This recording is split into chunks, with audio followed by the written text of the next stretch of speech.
निज अज्ञान राम पर धरही, अपनी मूर्खता अज्ञता को उन्होंने सनातन धर्म पे मर दिया। कम से कम 50 वर्षों तक विधिवत सनातन सिद्धांत सनातन धर्म का अध्ययन करने पर जिन तथ्यों की अभिव्यक्ति अनुभूति हो सकती है उस पर कटाक्ष करना अपनी मूर्खता को व्यक्त करना है। उदाहरण देता हूँ। जगत की उत्पत्ति का विज्ञान सनातन शास्त्रों में है। जगत की स्थिति का विज्ञान, संहार का विज्ञान, निग्रह का विज्ञान, अनुग्रह का विज्ञान ऐसा विज्ञान है जिससे आजकल के वैज्ञानिक और दार्शनिक भी प्रभावित हैं, अनुकरण करते हैं। मैं उदाहरण गीता के आधार पर दे रहा हूँ।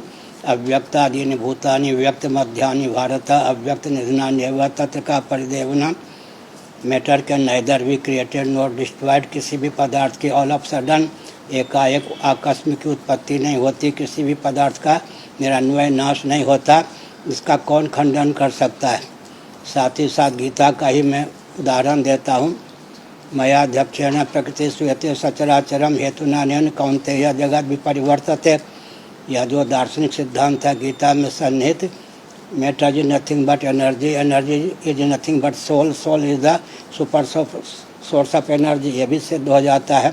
अब हम उदाहरण देते हैं।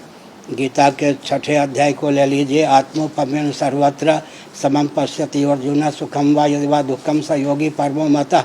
We must do to others as we wish them to do to us. This is the golden rule of life.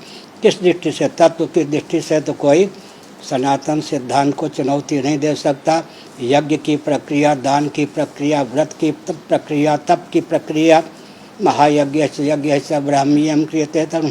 साथ ही साथ मैंने एक संकेत किया, शिक्षा, रक्षा, अर्थ और सेवा के प्रकल्प सदा संतुलित रहें।